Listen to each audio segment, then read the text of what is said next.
నమస్తే మిత్రులారా, నేను మీ శ్రీనివాస్ చౌహాన్ అడ్వకేట్.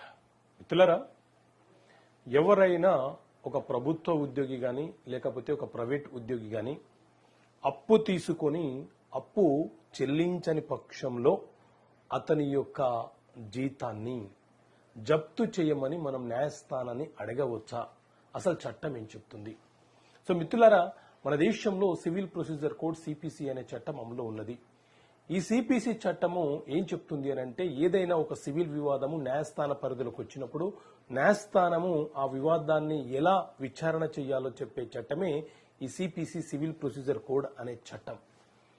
ఈ చట్టంలో మనకు 158 సెక్షన్స్ ఉంటాయి, 51 ఆర్డర్స్ ఉంటాయి. అయితే ఈ 51 ఆర్డర్లలోని ఆర్డర్ 21 రూల్ 48 ఏం చెప్తుంది అని అంటే, ఎవరైనా ఒక వ్యక్తి అతను ప్రభుత్వ ఉద్యోగి ఉండి